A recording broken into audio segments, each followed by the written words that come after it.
निज माटी पई समर्पित पुरुष विष्णु सेठी तिहिडी कालीपड़िया विष्णु सेठींकर द्वितीय श्राद्धवार्षिकी अनुष्ठित।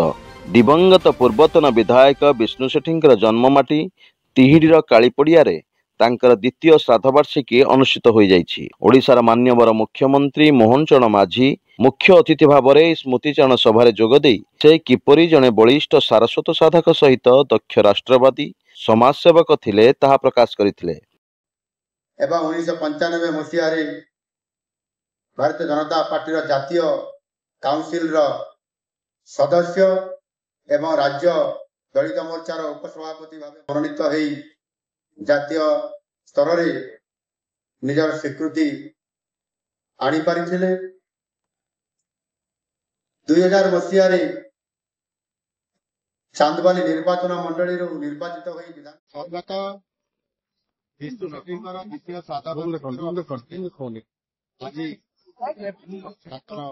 श्रद्धांजलि सभा को आज आसी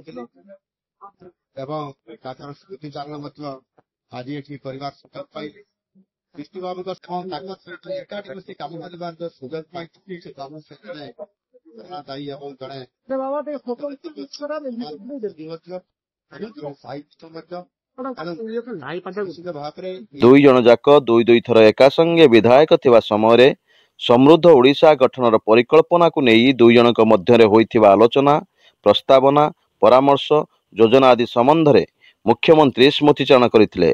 भद्रक माटीर नियारा लोककला मोगल तामसा को लोकलोचन को आनिबा भद्रक माटीर कालजयी कवि कांत कवि लक्ष्मीकांत महापात्रंकर सृष्टि वंदे उत्कल जननी को राज्य संगीत मान्यता पाई तांकर दीर्घ दिनर दाबी पूर्ण आदि घटना से अवतरण कराइथिले।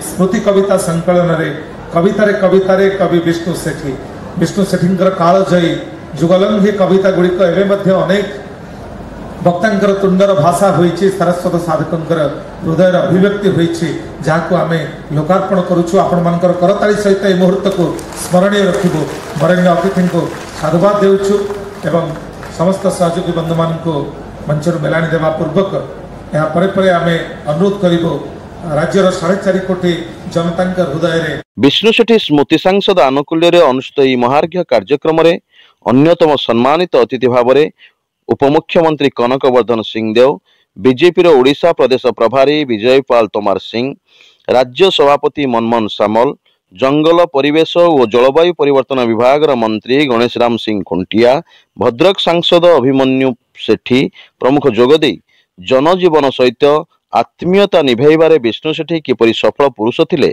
से एकाधार रे किपरि जने कवि गायक सुवक्ता विचक्षण राजनीतिज्ञ संगठक समाजसेवी जननायक थिले आवर्तमान रे तांकर गुणावलीर स्मृतिचारण करी विष्णु पथरे पथिक हेबा पई आह्वान देथिले। अतिथि मानक गण रे विष्णु सेठींकर धर्मपत्नी उर्मिला पाणिग्राही और चित्रशिल्पी चूड़ामणि दास मध्य उपस्थित थिले। स्वर्गत विष्णु सेठींकर कृति नई पानी नईकी जा पुस्तक लोकार्पण करा जायथिला। भद्रक माटीर किशोरी चित्रशिल्पी प्रतिभा स्नेहा दास मुख्यमंत्री प्रतिछवि पटचित्र मुख्यमंत्री को उपहार देथिले। सेहीपरि पंडित दैतारी महापात्रंक द्वारा संपर्कित कवितारे कवि विष्णु सेठी पुस्तक मध्य लोकार्पण करा जायथिला। उद्घोषक मृत्युंजय रथ मंच परिचालना करथिले। स्वर्गत विष्णु सेठींकर सुयोग्य संतान राज्य सरकारंकर उच्च शिक्षा युव सेवा ओडिया भाषा साहित्य और संस्कृति सूर्यवंशी सूरज प्रत्यक्ष भाव में समस्त कार्य परिचालना आयोजन और शेष से धन्यवाद अर्पण करथिले। भद्रक विधायक सीतांशु शेखर महापात्र और अन्य जनप्रतिनिधि बहु संख्यार साहित्यिक सांबादिक जनसाधारण यह कार्यक्रम में उपस्थित थिले।